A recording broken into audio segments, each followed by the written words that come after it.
So ನೀವು ಮೊದಲೇ ಬಾರಿ ನಮ್ಮ ಚಾನಲ್ನ ನೋಡ್ತಾ ಇದ್ದರೆ ಹಾಯ್, ನಾನು ರೂಪಾ. ಹಾಗೂ ನೀವು ನೋಡ್ತಾ ಇದ್ದೀರ ನಮ್ಮ ಕನ್ನಡ ಚಾನಲ್ ಆದ ಸ್ಮಯ ಕಲಿಕೆ. ನೀವಿನ್ನೂ ನಮ್ಮ ಚಾನಲ್ಗೆ ಸಬ್ಸ್ಕ್ರೈಬ್ ಆಗಿಲ್ಲ ಅಂದರೆ ಈ ಕೂಡಲೇ ಸಬ್ಸ್ಕ್ರೈಬ್ ಮಾಡ್ಕೊಳ್ಳಿ. ಹಾಗೆ ಪಕ್ಕದಲ್ಲಿ ಕಾಣುವ ಬೆಲ್ಲೈಕನ್ನು ಪ್ರೆಸ್ ಮಾಡಿ ಆಲ್ ಅಂತ ಟ್ಯಾಪ್ ಮಾಡೋದನ್ನು ಮರಿಬೇಡಿ. ಇವತ್ತಿನ ವಿಡಿಯೋದಲ್ಲಿ ಎಷ್ಟೋ ಜನ ನಮಗೆ ಈ ಹಬ್ಬನೇ ಬರೋದೇ ಇಲ್ಲ ಅಂತ ಹೇಳ್ತಾರೆ. ಯಾಕೆ ಅಂತ ಗೊತ್ತಿಲ್ಲ. ಮೊದಲನೇ ಸಲ ಈ ಹಬ್ಬ ಮಾಡಿದೆ, ನೋಡಿದ್ರೆ ನನಗೆ ಹುಷಾರಿಲ್ದಂಗೆ ಆಯಿತು. ನಾನು ಹುಷಾರು ತಪ್ಪದೆ, ನೋಡಿದ್ರೆ ನಮ್ಮ ಮನೆಯವರೆಲ್ಲರೂ ಹುಷಾರಿಲ್ದಂಗೆ ಆಯಿತು. ಅದೇನಕ್ಕೆ ಅಂತ ಗೊತ್ತಿಲ್ಲ ಅಂತ ಕೆಲವರು ಹೇಳ್ತಾರೆ. ಇನ್ನು ಕೆಲವರು ಹೇಳ್ತಾರೆ ಈ ಹಬ್ಬದ ಪೂಜೆ ಮಾಡಿದ ಮೇಲೆ ನಮಗೆ ತುಂಬಾ ಒಳ್ಳೆಯದಾಗಿದೆ, ನಾವು ಅದು ತೊಗೊಂಡ್ವಿ ಇದು ತೊಗೊಂಡ್ವಿ, ಇದಕ್ಕೆಲ್ಲ ಕಾರಣನೇ ಈ ಪೂಜೆ. ಇನ್ನು ಸ್ವಲ್ಪ ಜನ ಹೇಳ್ತಾರೆ ನಾವು ಈ ಪೂಜೆ ಮಾಡಿದ ಮೇಲೆ, ಈ ಹಬ್ಬದ ಪೂಜೆ ಮಾಡಿದ ಮೇಲೆ ನಮಗೆ ಆಕ್ಸಿಡೆಂಟ್ ಆಯಿತು. ಇದೆಲ್ಲ ರೀಸನ್ಗಳು ನಮ್ಮ ರಿಲೇಟಿವ್ಸ್ನಲ್ಲೇ ಆಗಿರೋದು. ಅದಕ್ಕೋಸ್ಕರ ಈ ಹಬ್ಬದ ಪೂಜೆ ಯಾಕೆ ಬರಲ್ಲ ಅನ್ನೋ ಕಾರಣಕ್ಕೋಸ್ಕರ ಈ ವಿಡಿಯೋನ ಮಾಡ್ತಾಯಿದ್ದೀನಿ. ನಾನು ಕೂಡ ಈ ಪೂಜೆನ 10 ವರ್ಷದಿಂದ ಮಾಡ್ತಾಯಿದ್ದೀನಿ. ಯಾವುದೇ ಥರ ಆ ತಾಯಿ ಕೃಪೆ ಆಶೀರ್ವಾದದಿಂದ ನನಗೆ ಯಾವುದೇ ಥರ ಕೆಟ್ಟದ್ದಾಗಿಲ್ಲ, ಎಲ್ಲನೂ ಕೂಡ ಒಳ್ಳೆಯದಾಗಿದೆ. ನನಗೆ ಎಂಥ ಸಮಸ್ಯೆ ಬಂದರೂ ಕೂಡ ಆ ಟೈಮ್ನಲ್ಲಿ ಆ ತಾಯಿ ನನಗೆ ದಾರಿ ತೋರಿಸಿದ್ದಾರೆ. ಆ ಒಂದು ಪವಾಡ ನನ್ನ ಜೀವನದಲ್ಲೂ ನಡೆದಿದೆ. ನೀವು ಅನ್ಕೋಬೋದು ಈ ಒಂದು ವಿಡಿಯೋಗೋಸ್ಕರ ಈ ಥರ ಹೇಳ್ತಾ ಇದ್ದಾರೆ ಅಂತ. ಆದರೆ ನಿಜವಾಗ್ಲೂ ಹೇಳ್ತಾ ಇದ್ದೀನಿ, ಇದು ಖಂಡಿತವಾಗ್ಲೂ 100ಕ್ಕೆ 100 ಸತ್ಯ. ಎಲ್ಲರೂ ಕೂಡ ಒಂದು ಯೋಚನೆ ಮಾಡಬೇಕು, ನಾವು ಆ ತಾಯಿನ ಯಾವ ಥರ ಆರಾಧಿಸ್ತೀವೋ ಆ ರೀತಿಯೇ ನಮಗೂ ಫಲಗಳು ಸಿಗುತ್ತೆ ಅಲ್ವಾ. ನೀವು ಯೋಚಿಸ್ತಿರ್ಬೋದು ಆ ಹಬ್ಬ ಯಾವುದಪ್ಪ ಅಂತ. ಇಷ್ಟು ಪೂಜೆ ಮಾಡಿ ನೆಮ್ಮದಿನೇ ಇಲ್ಲ ಮನೆಯಲ್ಲಿ, ಸುಖಕ್ಕಿಂತ ದುಃಖನೇ ಜಾಸ್ತಿ. ನಾವು ಏನೇ ಕೆಲಸ ಮಾಡಿದ್ರು ನಮ್ಮ ಕೈ ಎತ್ತಾ ಇಲ್ಲ, ನಮಗೆ ಲಕ್ಷ್ಮೀ ಪೂಜೆ ಬರ್ತಾನೆ ಇಲ್ಲ. ಪೂಜೆ ಮಾಡಿದಷ್ಟು ಕಷ್ಟಗಳು ಜಾಸ್ತಿ ಆಗ್ತಾನೇ ಇದೆ. ಇನ್ನು ಕೆಲವರು ಚಿನ್ನ ಕಳ್ಕೊಂಡ್ವಿ, ಹಣ ಕಳ್ಕೊಂಡ್ವಿ, ಪೂಜೆ ಮಾಡಿ ಯಾವುದೇ ಫಲ ಸಿಗಲಿಲ್ಲ. ಈ ರೀತಿಯಲ್ಲಿ ಎಷ್ಟೋ ಜನಕ್ಕೆ ಅನುಭವ ಆಗಿದೆ. ಆದರೆ ನಾವು ಯಾವಾಗಲೂ ಒಂದು ವಿಚಾರನ ತಿಳ್ಕೊಬೇಕು, ಕಷ್ಟ ಸುಖ ಅನ್ನೋದು ದೇವ್ರು ಕೊಡೋದಲ್ಲ, ಅದು ನಮ್ಮ ಕರ್ಮದ ಫಲಗಳನ್ನು ನಾವು ಅನುಭವಿಸ್ತಾ ಇರೋದು. ನಾವು ಒಳ್ಳೆ ಕೆಲಸಗಳನ್ನು ಮಾಡಿದರೆ ಒಳ್ಳೆ ಫಲಗಳು ಅನುಭವಿಸ್ತೀವಿ, ನಾವೇನಾದರೂ ತಪ್ಪು ಮಾಡಿದರೆ ಕರ್ಮ ಫಲನ ಅನುಭವಿಸ್ತೀವಿ. ಆದರೆ ಪೂಜೆ ಮಾಡಿದ್ದಕ್ಕೆ ಕಷ್ಟ ಜಾಸ್ತಿ ಆಯಿತು ಅಂತ ಯಾವತ್ತೂ ಕೂಡ ಅಂದ್ಕೊಳ್ಳೋಕ್ಕೆ ಹೋಗಬಾರ್ದು. ನಾನಿವತ್ತು ಇಂಥ ಪೂಜೆ ಮಾಡಿದ್ದೀನಿ, ನನಗೆ ಒಳ್ಳೇದಾಗೇ ಆಗುತ್ತೆ ಅಂತ ಪಾಸಿಟಿವ್ ಭಾವನೆಗಳನ್ನು ಇಟ್ಕೋಬೇಕು. ಇಂಥ ಮಾತುಗಳನ್ನು ನಮ್ಮ ಅಕ್ಕಪಕ್ಕದ ಮನೆಗಳಲ್ಲೂ ಕೂಡ ನಾವು ಹೇಳೋದನ್ನು ಕೇಳಿರ್ತೀವಿ. ಕೆಲವೊಂದು ಘಟನೆಗಳನ್ನ ನಾವು ಕಣ್ಣಾರೆ ಕೂಡ ನೋಡಿರ್ತೀವಿ. ಈ ಒಂದು ವಿಡಿಯೋ ನೋಡಿದ ಮೇಲೆ ಕೆಲವ್ರ ಭಾವನೆಗಳು ಈ ಪೂಜೆ ಮಾಡೋದ್ರಿಂದಲೇ ಇಷ್ಟು ಕಷ್ಟ ಜಾಸ್ತಿ ಆಯಿತು ಅನ್ನೋ ಭಾವನೆ ಹೋಗ್ಬೋದು ಅನ್ನೋ ಒಂದು ನಂಬಿಕೆ ನನ್ನಲ್ಲಿದೆ. ನಾವು ಯಾವುದೇ ದೇವ್ರ ಪೂಜೆ ಮಾಡಲಿ, ಅದರಲ್ಲಿ ಏನಾದರೂ ಸಣ್ಣ ತಪ್ಪು ಮಾಡಿದರೂ ಕೂಡ ಅದರಲ್ಲಿ ಕ್ಷಮಾಪಣೆ ಮಂತ್ರನ ಹೇಳಿ, ಅಥವಾ ನನ್ನ ಪೂಜೆಯಲ್ಲಿ ಏನಾದರೂ ತಪ್ಪಿದ್ದರೆ ಕ್ಷಮಿಸಿ ದೇವ್ರೆ ಅಂತ ನಾವು ಪ್ರಾರ್ಥನೆ ಮಾಡ್ಕೊತೀವಿ. ಆದರೆ ಮಹಾಲಕ್ಷ್ಮಿ ಮಾತ್ರ ತುಂಬಾ ಸ್ವಾಭಿಮಾನಿ. ಅವರು ಯಾವುದನ್ನು ಸಹಿಸ್ಕೊಳ್ಳೋದೇ ಇಲ್ಲ, ಕ್ಷಮಿಸೋದೂ ಇಲ್ಲ. ಅವ್ರಿಗೆ ಇಷ್ಟ ಇದ್ದರೆ ಇರ್ತಾರೆ, ಇಲ್ದಿದೆ ಅಂಥ ಜಾಗದಲ್ಲಿ ಒಂದು ಕ್ಷಣ ಕೂಡ ಇರೋದಿಲ್ಲ. ಆದರೆ ಯಾವತ್ತಿಗೆ ಆಗಲಿ ಹೇಳೋದಾದರೆ ಮಹಾಲಕ್ಷ್ಮಿ ಪೂಜೆ ಮಾಡಿ ನಮಗೆ ಬರಲಿಲ್ಲ, ಕಷ್ಟ ಜಾಸ್ತಿ ಆಯಿತು ಅಂತ ಮಾತನ್ನು ಮಾತ್ರ ಆಡಬೇಡಿ. ನಾವು ಏನು ತಪ್ಪು ಮಾಡಿದ್ದೀವಿ ಪೂಜೆಯಲ್ಲಿ ಅನ್ನೋದನ್ನು ನಾವು ಕೂತ್ಕೊಂಡು ಯೋಚನೆ ಮಾಡಬೇಕು.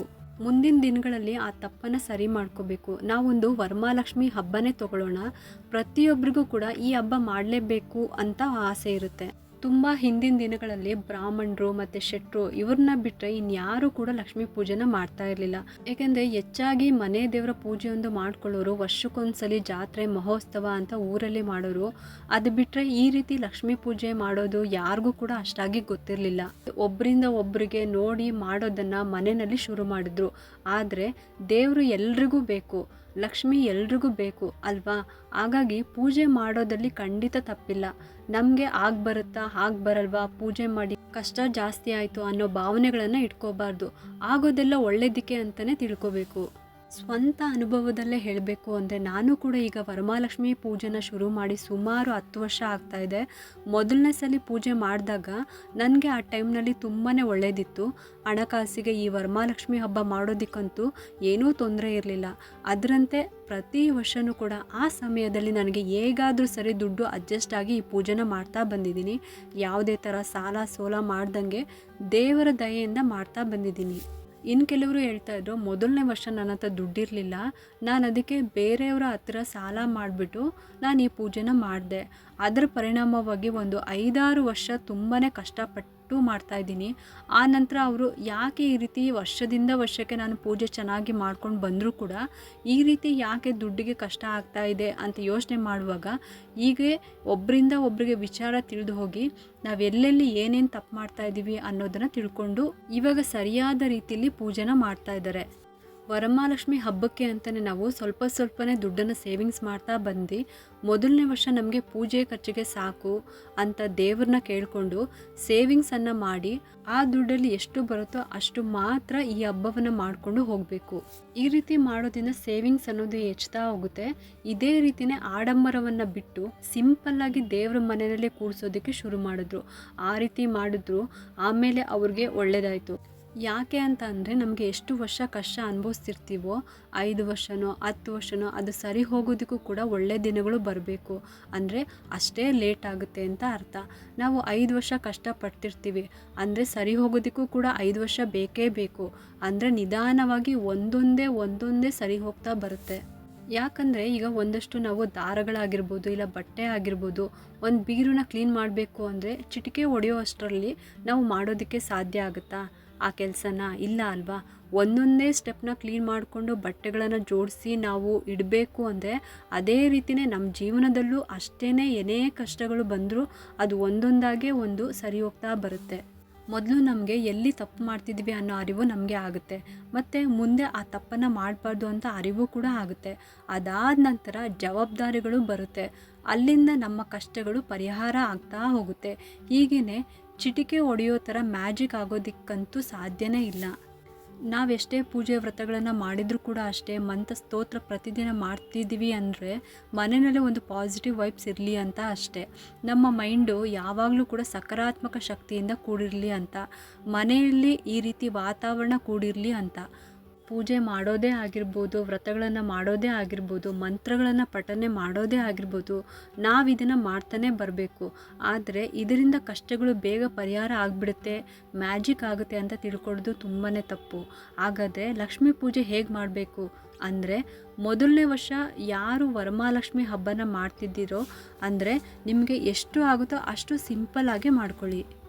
ನಾವು ಯಾರನ್ನು ಕೂಡ ಮೆಚ್ಚಿಸ್ಬೇಕಾಗಿಲ್ಲ. ಯಾರೋ ಬರ್ತಾರೆ, ಕುಂಕುಮಕ್ಕೆ ಸೀರೆ ನೋಡ್ತಾರೆ, ದುಡ್ಡು ನೋಡ್ತಾರೆ, ದೇವಿಗೆ ಒಡವೆ ಏನು ಹಾಕಿದ್ದೀರಾ ಅಂತ ನೋಡ್ತಾರೆ, ಹೂವಿನ ಅಲಂಕಾರ ಹೇಗೆ ಮಾಡಿದ್ದೀವಿ ಅಂತ ನೋಡ್ತಾರೆ, ದೇವಿಯ ಮುಂದೆ ಎಷ್ಟು ತಟ್ಟೆಗಳನ್ನು ಜೋಡಿಸಿದ್ದೀವಿ, ಆ ತಟ್ಟೆಯಲ್ಲಿ ಹಣ್ಣುಗಳು ಎಷ್ಟು ಇಟ್ಟಿದ್ದೀವಿ, ತಿಂಡಿ ಎಷ್ಟು ಇಟ್ಟಿದ್ದೀವಿ. ಖಂಡಿತವಾಗ್ಲೂ ನಿಜ. ಏಕೆಂದರೆ ಹೆಣ್ಮಕ್ಳ ಬುದ್ಧಿನೇ ಅಷ್ಟು. ಇದನ್ನು ನನಗೂ ಕೂಡ ಸೇರಿಸ್ಕೊಂಡು ಹೇಳ್ತಾ ಇದ್ದೀನಿ. ಹೆಣ್ಮಕ್ಳು ಅದನ್ನೆಲ್ಲ ಅಬ್ಸರ್ವ್ ಮಾಡೋದು ಜಾಸ್ತಿ, ಆದರೆ ಅದನ್ನು ತರೋದಕ್ಕೆ ಅವರು ಎಷ್ಟು ಕಷ್ಟಪಟ್ಟಿರ್ತಾರೆ ಅನ್ನೋವಂಥ ವಿಚಾರನ ಮಾತ್ರ ನಾವು ಯೋಚನೆ ಮಾಡೋದಿಲ್ಲ. ನಮ್ಮ ಪೂಜೆಯಲ್ಲಿ ದೇವರಿಗೆ ಪ್ರೀತಿ ಆದರೆ ಸಾಕು, ಬಂದವರು ಮೆಚ್ಚಿಕೊಂಡು ನಮಗೆ ಯಾವುದೇ ರೀತಿ ಹೊಗಳೋದು ಬೇಕಾಗಿಲ್ಲ.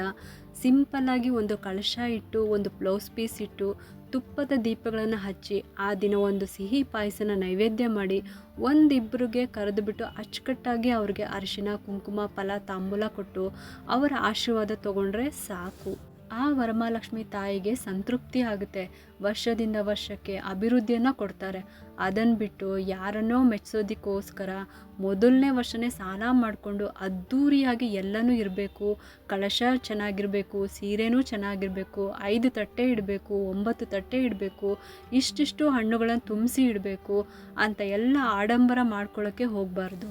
ವರಮಹಾಲಕ್ಷ್ಮಿ ಹಬ್ಬ ಎಲ್ಲ ಆದಮೇಲೆ ಕುತ್ಕೊಂಡು ನಾವು ಆ ದುಡ್ಡನ್ನು ಲೆಕ್ಕ ಹಾಕಿರ್ಬೋದು, ಅಥವಾ ಇಷ್ಟೆಲ್ಲ ಕೆಲಸ ಮಾಡಿದೆ, ನನಗೆ ಹುಷಾರು ತಪ್ಪಿದೆ, ಆಸ್ಪತ್ರೆಗೆ ಇಷ್ಟು ದುಡ್ಡು ಖರ್ಚಾಯಿತು, ನಾವು ಈ ಥರ ಎಲ್ಲ ಕೊರಗ್ತಾ ಇದ್ದರೆ ಖಂಡಿತವಾಗ್ಲೂ ಆ ಪೂಜೆಯ ಫಲ ನಮಗೆ ಸಿಗೋದಿಲ್ಲ.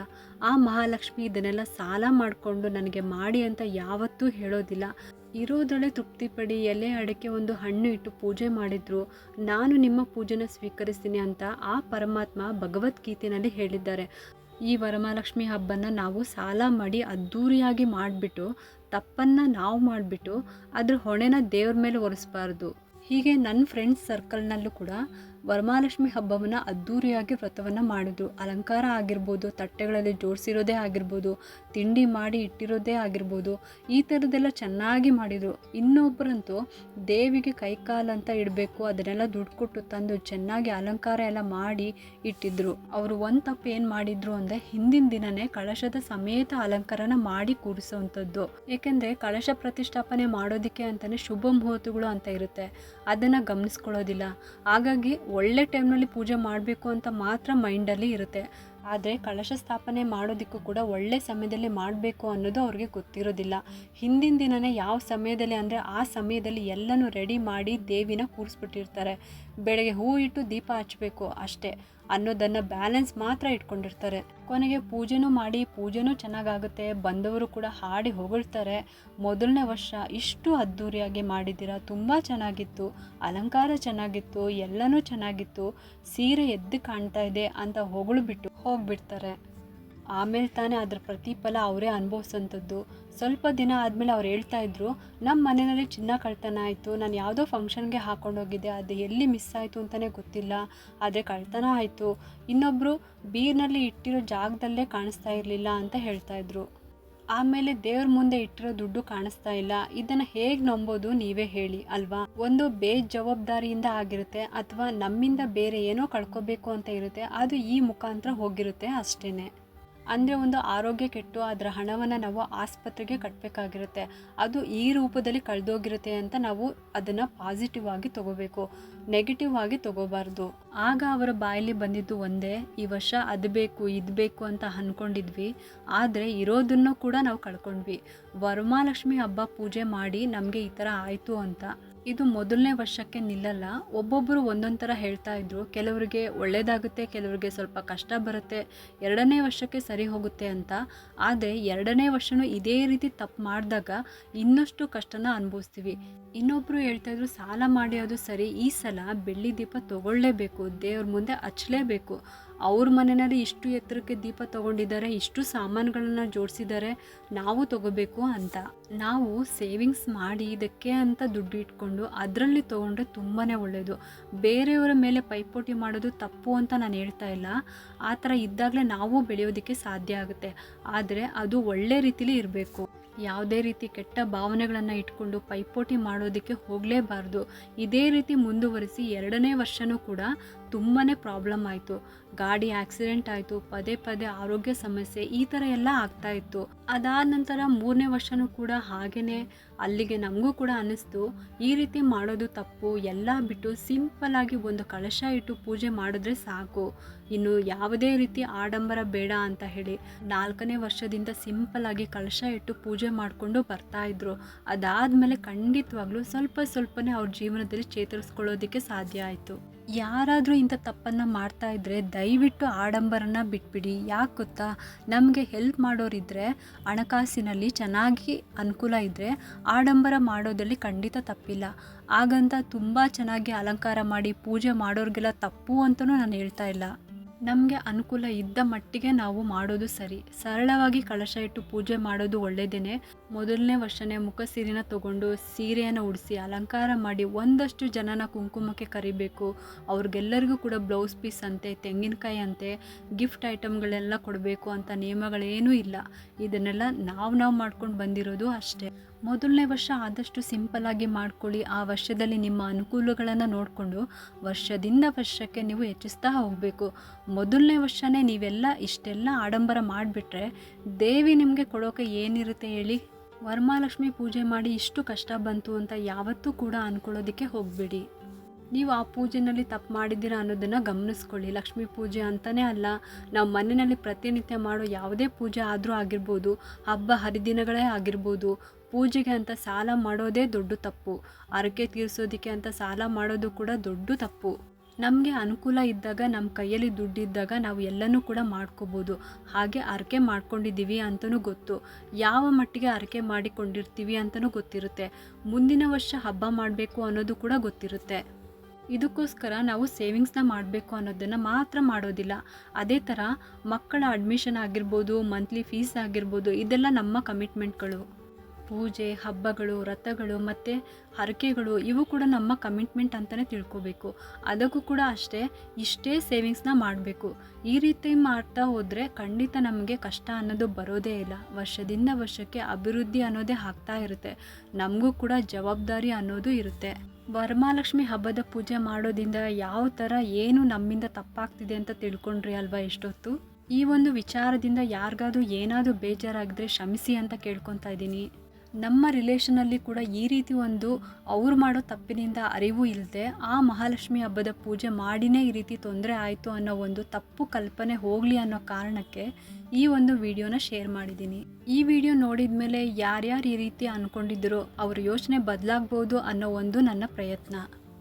ಈ ಒಂದು ವಿಚಾರ ನಿಮಗೆಲ್ಲರಿಗೂ ಇಷ್ಟ ಆಗಿದೆ ಅಂತ ನಾನು ಭಾವಿಸ್ತಾ ಇದ್ದೀನಿ. ಮತ್ತು ಯಾಕೆ ತಡ, ಈ ವಿಡಿಯೋ ಇಷ್ಟ ಆಗಿದ್ದರೆ ಒಂದು ಲೈಕ್ ಮಾಡಿ, ಶೇರ್ ಮಾಡಿ ಮತ್ತು ಸಬ್ಸ್ಕ್ರೈಬ್ ಮಾಡಲು ಮರಿಬೇಡಿ. ನೀವು ಮಾಡೋ ಒಂದು ಸಬ್ಸ್ಕ್ರೈಬಿಂದ ನಮ್ಮಂತಹ ಸಣ್ಣ ಸಣ್ಣ ಚಾನಲ್ಸ್ಗೆ ಒಂದು ಸಪೋರ್ಟ್ ಮಾಡ್ದಂಗೆ ಆಗುತ್ತೆ. ಈ ವಿಡಿಯೋನ ಡೌನ್ಲೋಡ್ ಮಾಡಿಟ್ಕೊಳ್ಳಿ, ಇಲ್ಲ ಸೇವ್ ಮಾಡಿಟ್ಕೊಳ್ಳಿ. ಇನ್ ಫ್ಯೂಚರ್ನಲ್ಲಿ ಈ ವಿಡಿಯೋ ಯೂಸ್ ಆಗ್ಬೋದು. ಮತ್ತೆ ಸಿಗ್ತೀನಿ ಮುಂದಿನ ಹೊಸ ವಿಡಿಯೋದೊಂದಿಗೆ ಅಂತ ಹೇಳುತ್ತಾ ಈ ವಿಡಿಯೋನ ಮುಗಿಸ್ತಾ ಇದ್ದೀನಿ. ಸರ್ವೇ ಜನ ಸುಖಿನೋ ಭವಂತು.